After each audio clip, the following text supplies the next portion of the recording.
Thank you, Mr. Speaker. Mr. Speaker, I stand to support my colleague, Senator Abshiro, on her statement about democracy. Mr. Speaker, I want to join my colleagues in reiterating the fact that Kenya has achieved a lot when it comes to democracy. When you look at our past and what we are undergoing right now, we are celebrating the fruits of democracy because of what our political forefathers have done in making sure that we achieve these very important elements in our society. However, Mr. Speaker, I would want Senator Abshiro, being the chair of multi-party democracy, the Institute of Multi-Party Democracy, to look into issues on how we can define democracy and how we can implement democracy without necessarily interfering with the rights of human beings, Mr. Speaker.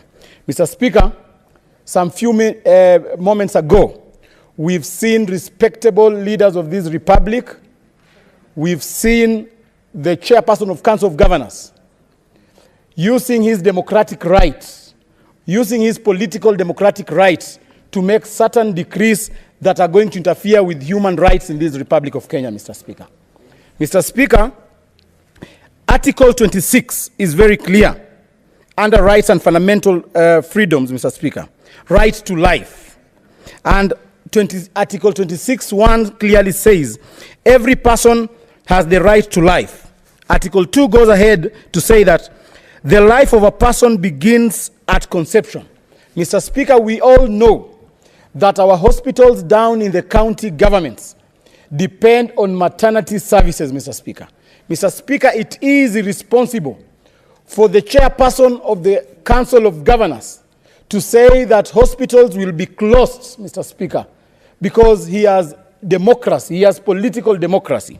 We would like the chairperson of the Center of Multi-Party Democracy to ensure that democracy is well defined, so that people do not misuse democracy to interfere with the rights of the citizens of the Republic of Kenya. I want to take this opportunity, Mr. Speaker, to condemn that act, Mr. Speaker.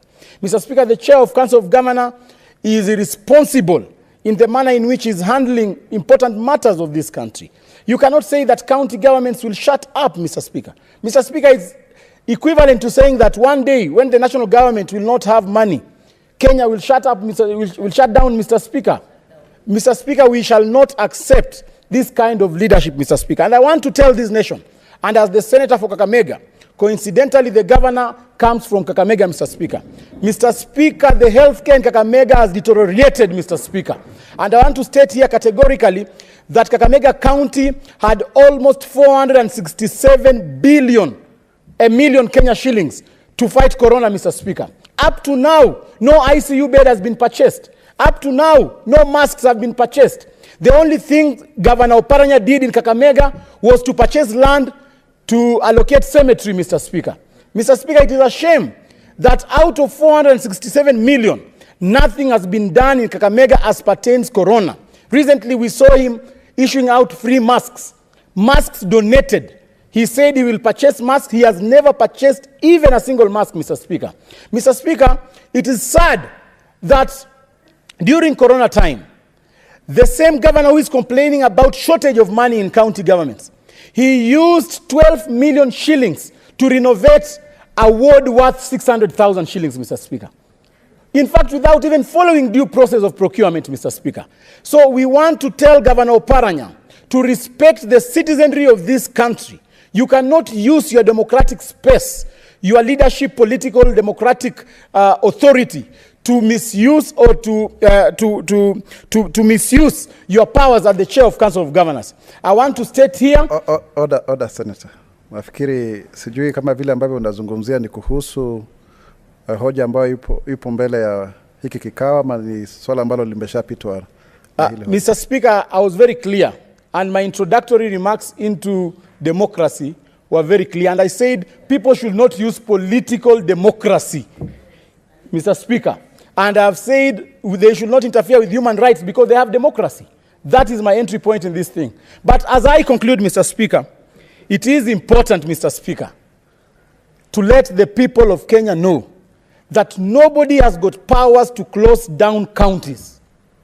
As protectors of county governments, under Article 96, we want to vow before this House, Mr. Speaker, that we are going to do whatever it takes. And I'm happy Senator Wetangula was very clear that a white smoke tomorrow will emanate from the 12-member committee.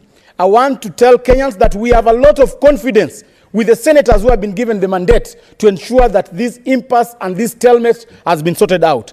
So, Governor Oparanya, we are giving you notice that by tomorrow morning you must give a statement apologizing to the nation and to the people of this country that you cannot misuse your political democratic authority to